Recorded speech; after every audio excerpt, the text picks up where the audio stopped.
This was Borodianka before, a thriving blue-collar town of nearly 13,000 people just 36 miles from the capital of Kyiv.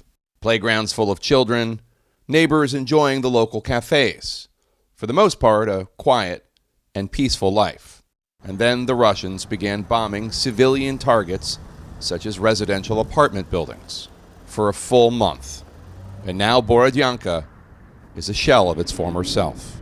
Craters replace apartment buildings. An empty playground only filled with the remnants of war. Rubble where apartment buildings once stood. A dentist's office with no patients left to treat. Victims of Putin's bombing campaign against Ukrainian civilians. The whole month we were sitting for 1 month from there and from here. It was flying from there and from here. After occupying the town since late February, the Russians did not hold back as the Ukrainian army forced them to retreat, making sure to leave their mark. This neighborhood in Borodianka has just been completely and utterly destroyed, from the unemployment office over there to the municipal building, the mayor's office there, the police station there. This was a memorial to Ukrainian soldiers who had fought the Russian and pro-Russian separatists in the Donbass region, which began in 2014.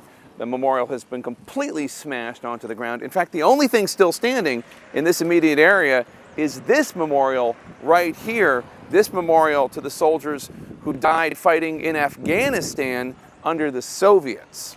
And now, roughly 2 weeks after the Russians withdrew after losing the Battle of Kyiv and the surrounding area, people are starting to try to clean up what they can. But what happened here at Borodianka cannot be swept away. There's no running water or electricity. The people who stayed and those who came back are relying on donations of clothing, food, and water collected at a local church. Yes. We pack into bags, bread, then canned food. Everything that is brought here, we pack into these bags, equally for everybody. People can choose clothing that they need. A shed of waiting caskets serves as a reminder of what is buried under the wreckage, under the rubble that once was Borodianka. Halina Tsapuk never left. She survived on food in her own garden. She says her sister left the apartment building just before it was bombed. She left it at 6 a.m. and at 8 it was already bombed in the morning. It was a bombing from an aircraft. There were many airplanes flying military over our land plots. So many others inside that building, which looked like this last summer but no longer exists, were not as lucky. Yesterday they found the bodies of 9 people, and the day before 12. All of them hiding in the basement, all of them trying to seek shelter.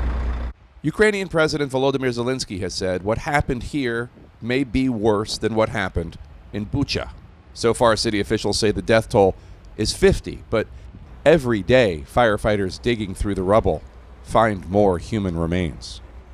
The firemen just came over and dropped off this notebook that they found in the rubble of the building that used to be here. It's the deed to the building and the apartment records. The firemen just keep coming over and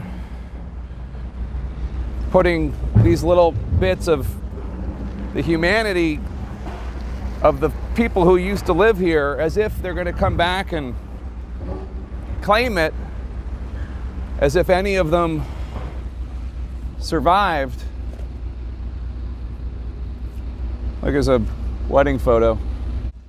Lives seemingly on pause, about to be reclaimed at any moment, but in reality, stopped forever by the savagery of Putin's war.